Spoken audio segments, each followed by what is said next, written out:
Alright, so combining functions is basically doing what we were doing with adding and subtracting polynomials, but doing it using function notation. So function notation can be used to combine monomials and polynomials through addition, subtraction, multiplication, and division.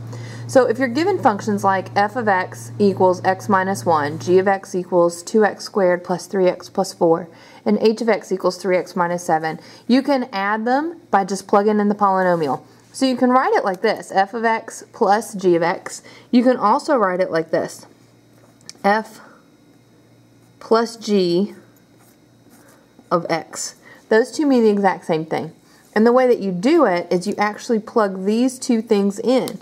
So you would say x minus 1 plus 2x squared plus 3x plus 4, and then just combine your like terms. So there's nothing else that's squared, so your biggest squared term is 2x squared. X plus 3x is plus 4x.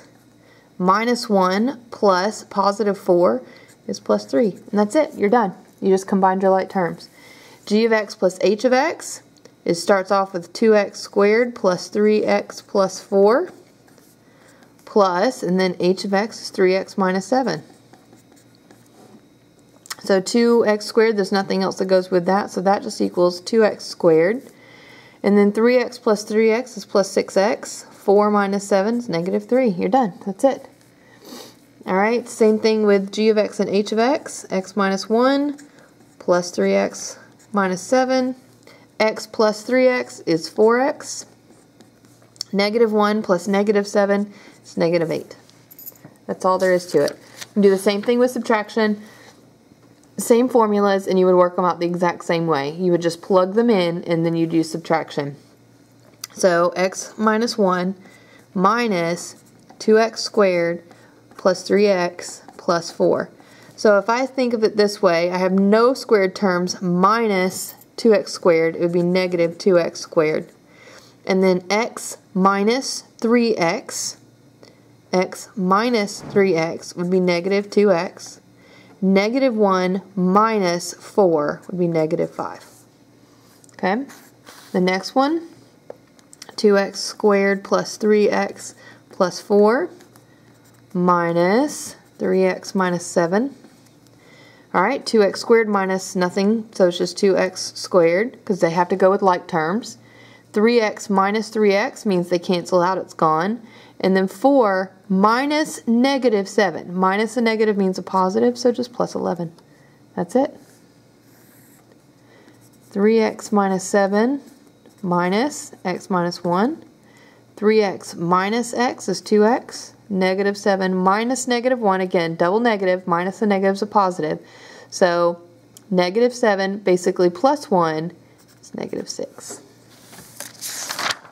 Alright? So you may be asked to find the value when you plug in the numbers. So this is like, these would be examples. So f of 2 plus g of 8, or f of 2 times h of 3. Alright, so you just evaluate each function for the value of x, and then use your answers from step 1 and plug them in here to get to the answer. So if I were to evaluate f of 2, knowing this is my problem, so I would say, I'm just going to fold this down so we can keep those formulas close, so those original functions close. So f of 2 means I plug in 2 for x, and f of 2 is the same thing as 1, because 2 minus 1 is 1. And then I'm going to go g of 8. Okay? So I have to plug in an 8 everywhere I see an x. So that equals 2 times 8 squared plus 3 times 8 plus 4. Well, that one's kind of big. So this is 64 times 2 is 128 plus 24 plus 4. So this equals, that's the same thing as 28. 128 plus 28 would be 156.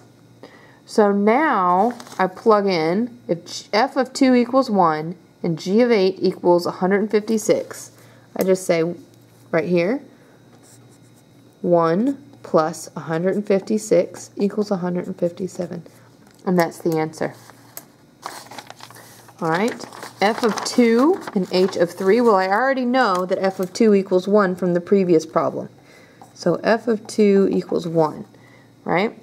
H of 3, I have to plug in 3 for x. All right, looking at that right there, plug in 3 where the x is. So that's 9 minus 7, so that equals 2. So h of 3 equals 2. So I just say 1 times 2 equals 2. And f of 2 times h of, wait, can't do it that way. You cannot write it like this when you have two different numbers. So let's erase that and cross that out. So let's write it the better way. F of 2 times h of 3 equals 2. So it looks really, really complicated, but it's not that bad.